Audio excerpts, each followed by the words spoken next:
ஏதாவது ஒரு வெக்கம் கெட்டவன், மானம் கெட்டவன், ரோசம் இல்லாதவன் என்னுடைய கூட்டணி கட்சிகளில் இருந்து தான் ஒன்று ஆட்சி நடக்குதுன்னு சொல்லுவானா? நீ கூட்டணி கட்சியை எப்படி நடத்தின? அவன் ஜம்ப் பண்ணி ஓடி போற மாதிரி தான் நடத்தியிருக்க. காங்கிரஸ் முதலையே தேர்தலுக்கு முன்னாடியே விட்டுருந்தீங்கன்னா அவங்க போய் ஒரு 30 சீட் வாங்கியிருப்பாங்க, 29ல தோத்து போயிருப்பாங்க. இப்படி ஒரு கேவலத்தை நடந்துட்டதுக்கு அப்புறம் நாங்கள் தான் அனுப்பி வைத்தோம். யாரு? உதயநிதி. அவங்க தான் சொல்லாம ஓடுறதுக்கு ரெடியா இருந்தா, நீ கூப்பிட்டு வச்ச உடனே குட் மார்னிங்ட்டு கிளம்பி போயிட்டான். ஆனால் இன்னைக்கு என்ன நல்லது நடந்ததுன்னா, திமுக இனி ஆட்சிக்கு வரவே முடியாது. இன்பநிதி ஏதாவது கனவு கண்டாருன்னா ஏதாவது வாய்ப்பு இருக்கு. வெக்கமா இல்ல? 50 வருட அரசியல்ல உங்களை தீய சக்தின்னு தெளிவா சொல்லிட்டு இருக்கான் அதிமுக. அவனோட கூட்டணி வைக்கணும்னு நினைக்கிறீங்க? ஏதோ ஒரு மிரட்டலுக்காக இது பண்றாங்கன்னு சொன்னா, மிரட்டுறதுக்கெல்லாம் இதெல்லாம் பண்ணணுங்கிற அவசியமே கிடையாது. நீங்க அப்பட்டமான தப்பு தான் பண்ணிருக்கீங்க. நீங்க லஞ்சம் வாங்கியிருக்கீங்கிறது அப்பட்டமான ஒரு விஷயம். இதுல என்னத்தை மறைக்கிறதுக்கு இருக்கு? பட் தீர்ப்பு வருமானு கேட்டால் குற்றப்பத்திரிகை ஸ்ட்ராங்கா இருக்கணும், அப்ரூவலா யாராவது மாறணும்.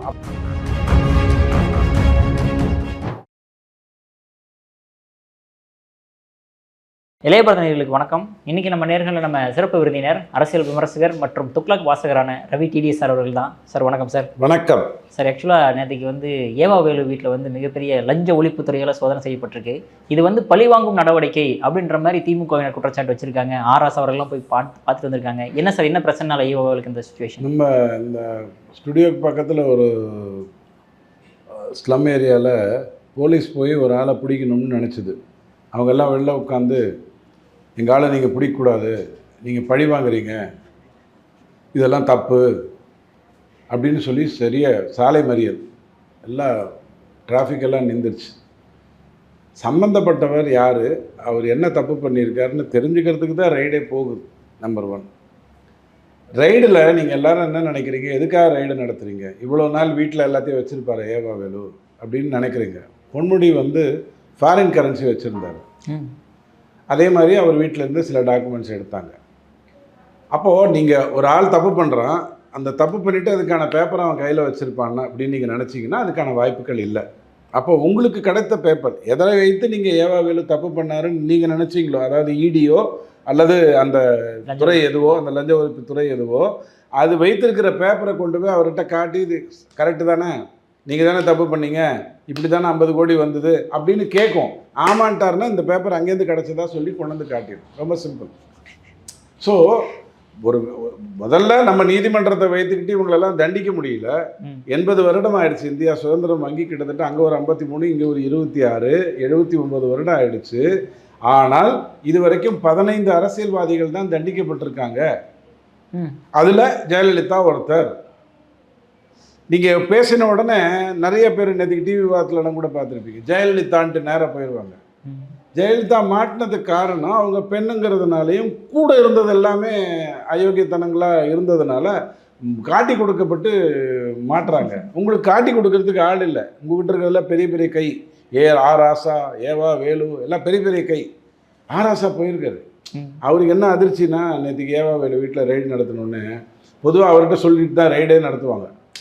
நீங்கள் பார்த்துருப்பீங்க இல்லையா, அண்ணாமலை டிஎம்கே ஃபைல்ஸ்ன்னு சொல்லி அதிலெல்லாம் ஆராசாக்கு தெளிவாக தெரியும் அவங்க எப்போ கிளம்ப போகிறாங்க, எங்கே வர்றாங்க, அங்கே போய் என்ன பார்ப்பாங்க, அவங்களுக்கு பொங்கல் தான் பிடிக்கும், உப்மா சாப்பிட கொடுத்தா கோவப்பட்டுருவாங்க, எல்லாம் அவருக்கு தெரியும். எல்லாம் அவங்க கேங்கு தான், ஆராசா கேங்கு தான் எல்லாமே.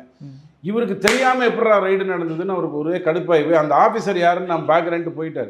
ஏவா வேலு என்ன நினச்சிட்டு இருப்பாரு, ஆராசா தன்னை காப்பாற்றுறதுக்கு தான் வந்திருக்காரு, காப்பாற்றுறதுக்கு மஸ்தானுக்கு பக்கிரி வரலாமா, வேலைக்காகாது. அப்போ இவர் போயிருக்காரு அப்படிங்கிறத நான் ஏன் இதை ரொம்ப சாதாரணமாக பேசுகிறேன்னு சொன்னால், ரைடு நடத்துவது நல்லது, நல்லவன் வீட்டில் நடத்துவது கூட நல்லது, யோகியன் வீட்டில், மோடி வீட்டில் நாளைக்கு ரைடு நடந்தால் நல்லது, அதில் எந்த தப்பும் இல்லை.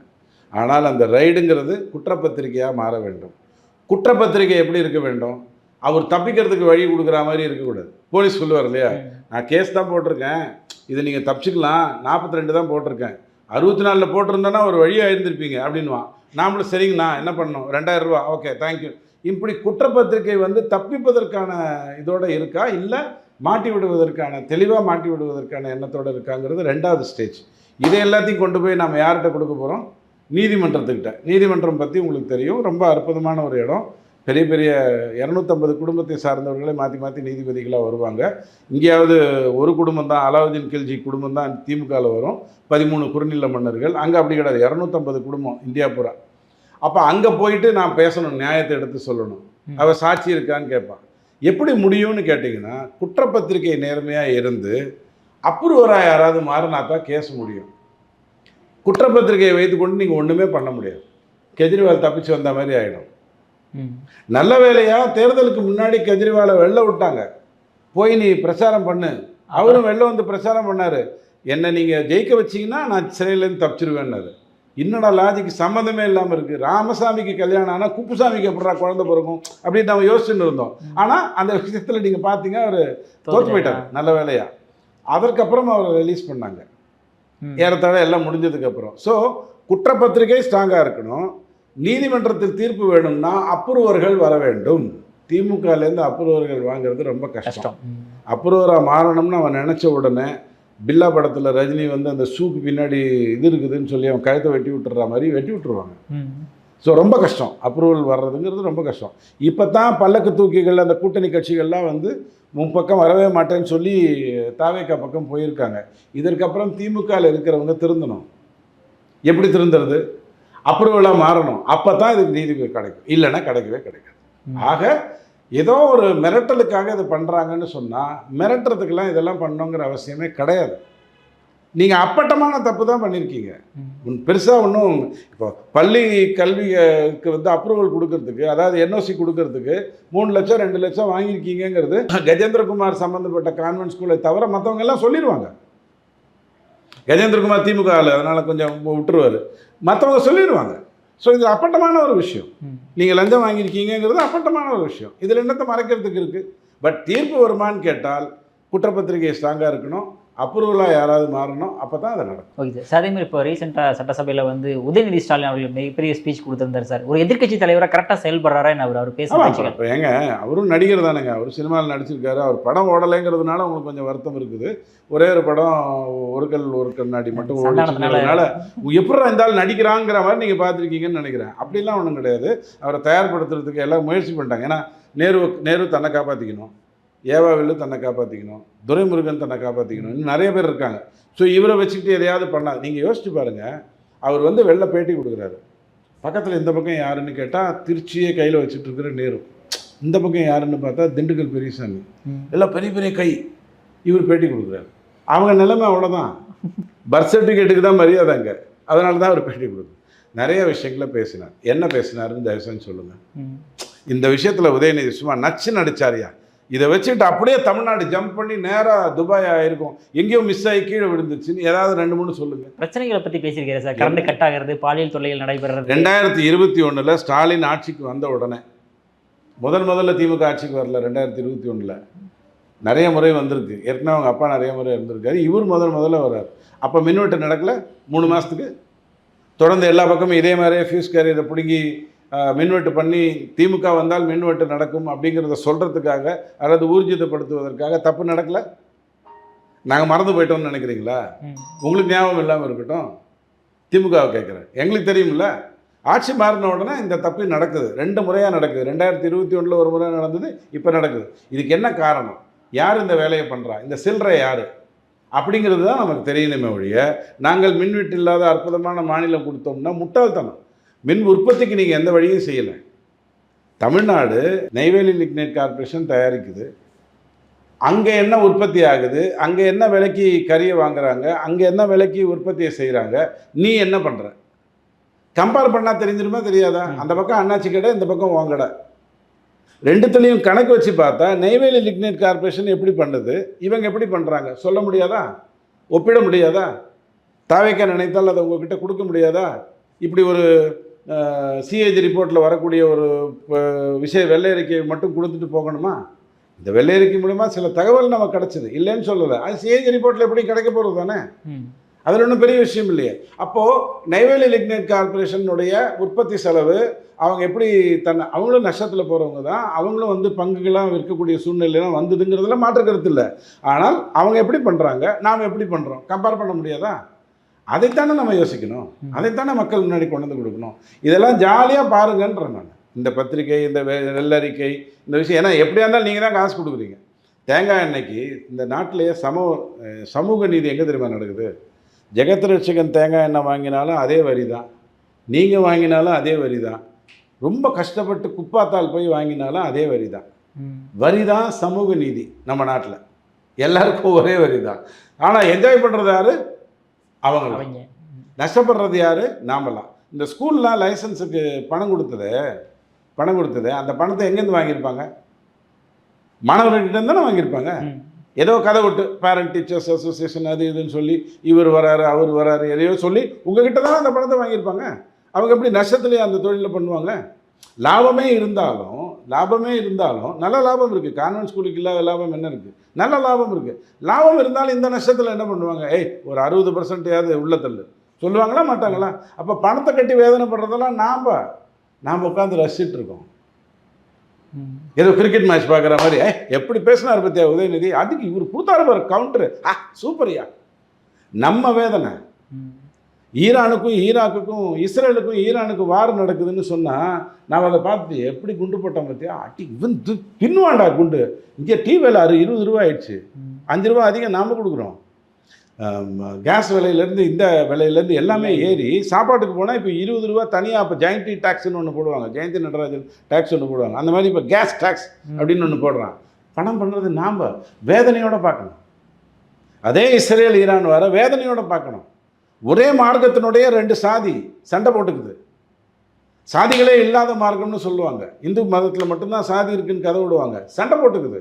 நஷ்டப்படுறது நாம்.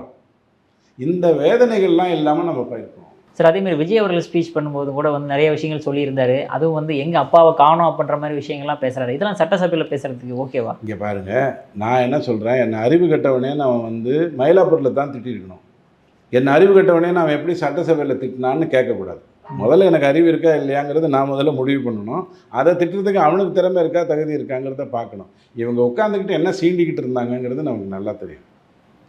ஏதாவது ஒரு வெக்கம் கெட்டவன், மானம் கெட்டவன், ரோசம் இல்லாதவன் என்னுடைய கூட்டணி கட்சிகளில் இருந்து தான் ஒன்று ஆட்சி நடக்குதுன்னு சொல்லுவானா?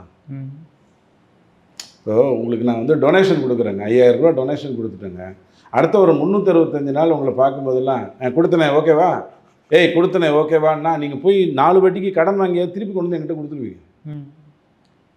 இது நாகரிகத்தினுடைய உச்சமே இல்லை. ஒரு ஆட்சி 107 சீட்டு வெற்றி பெற்று உள்ளே வந்து உட்கார்ந்துருக்காங்க. 1,70,00,000 பேர் வந்து மாற்றி ஓட்டு போட்டிருக்காங்க. அதிமுக திமுக இல்லாமல் மாற்றி ஓட்டு போட்டிருக்காங்க. குறைந்தபட்சம் நீங்கள் என்ன சொல்லலாம்? நான் தீய சக்தி இல்லைன்னு சொல்லலாம், அல்லது நான் வந்து இந்த ஆட்சியை எப்படியெல்லாம் பண்ணேன்னு சொல்லலாம். என்னுடைய கூட்டணி கட்சியால் தான் உன்னோடது நடக்குதுன்னு சொன்னால் நீ கூட்டணி கட்சியை எப்படி நடத்தின?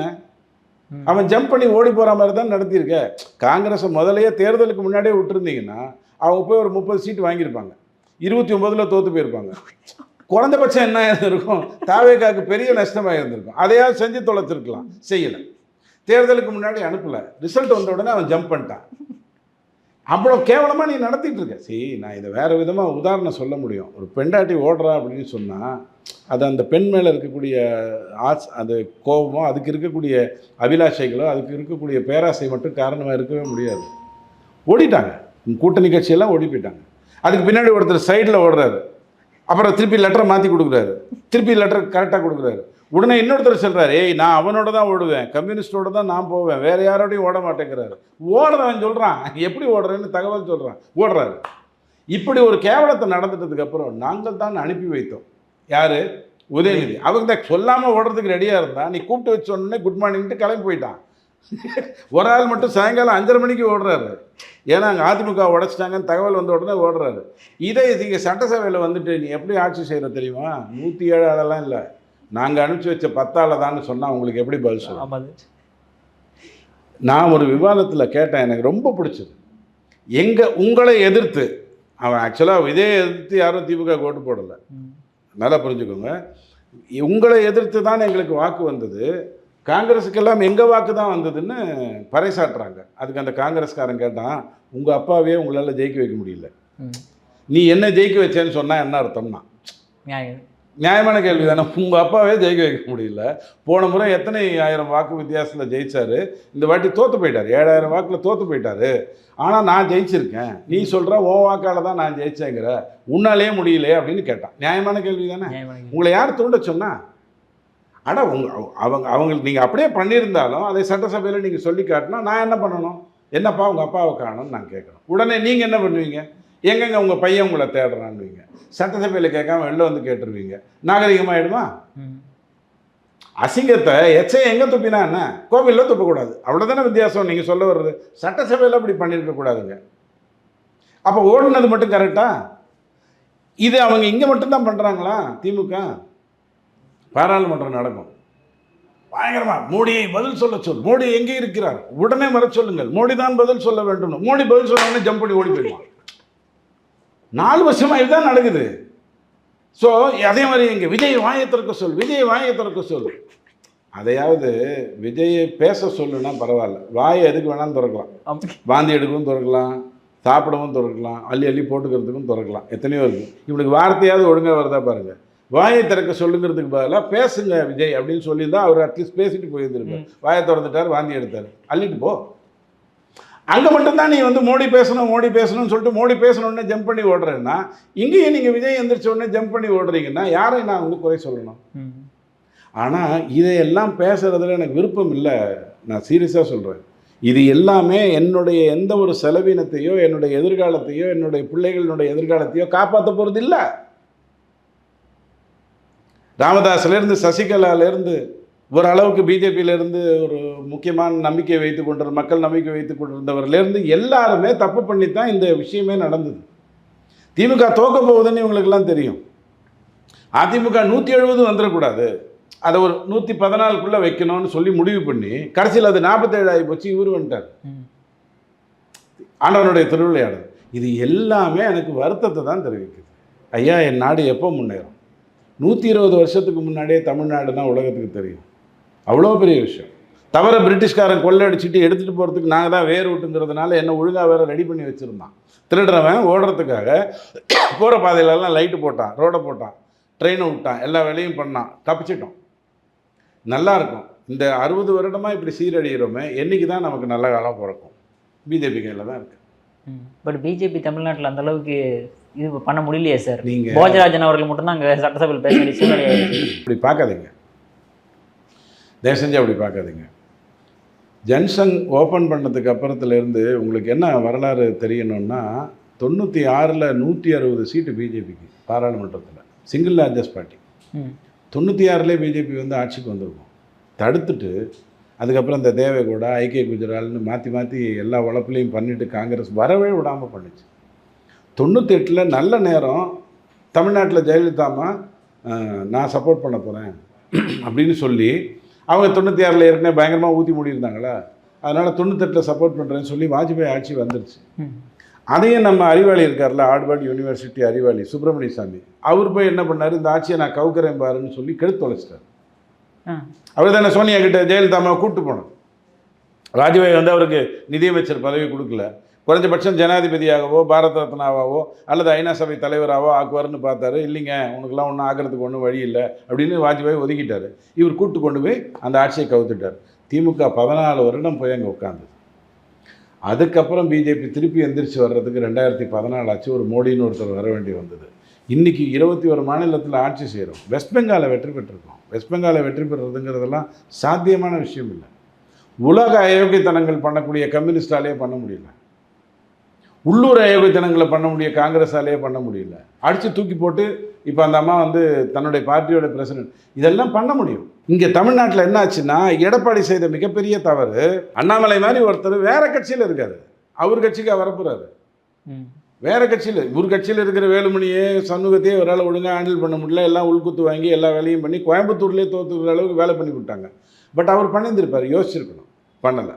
அண்ணாமலையாவது என்ன பண்ணியிருந்திருக்கணும், திமுக வெளில போகிறது மட்டும் நம்மளுடைய நோக்கம் இல்லை, நாம் வர்றதுக்கு மட்டும் நம்மளுடைய நோக்கம் இல்லை, இந்த அதிமுகங்கிறது இருந்தால் தான் நம்மளால் ஜெயிக்க முடியுங்கிற ஒரு எண்ணத்துக்குள்ளே வந்திருக்கணும். இன்றைக்கி அவங்க 21% வாக்கு வாங்கியிருக்காங்க அதிமுக.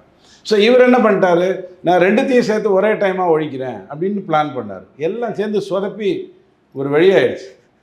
அமித்ஷாவுடைய கண்ட்ரோல்குள்ளேயே கொண்டு வர முடியல அப்படிங்கிற மாதிரி ஆயிடுச்சு. ஆனால் இன்றைக்கி என்ன நல்லது நடந்ததுன்னா, திமுக இனி ஆட்சிக்கு வரவே முடியாது.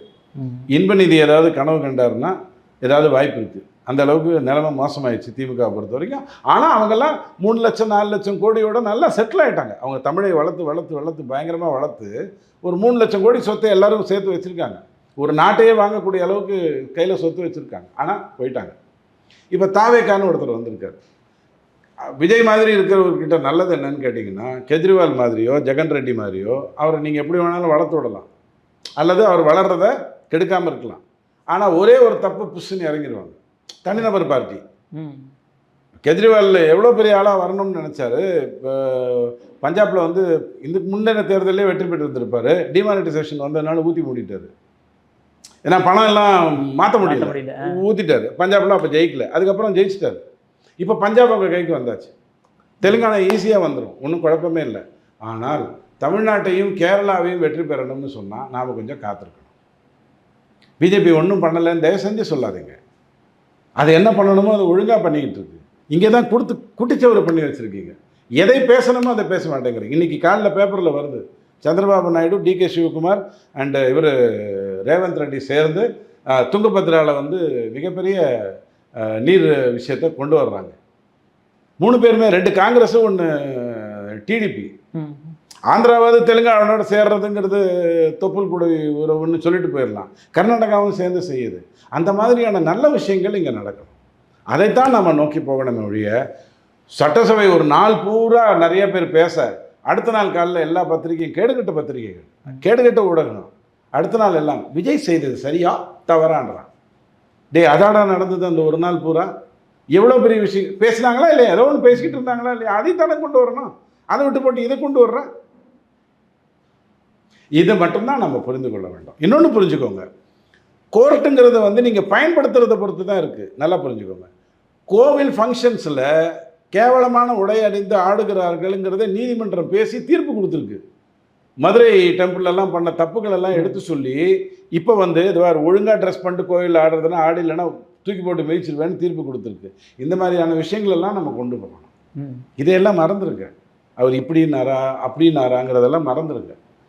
அவர் தூண்டினார், இவர் செய்தார். அது சட்டசபையில் செஞ்சாலும் அதுதான், வெளில செஞ்சாலும் அதுதான்.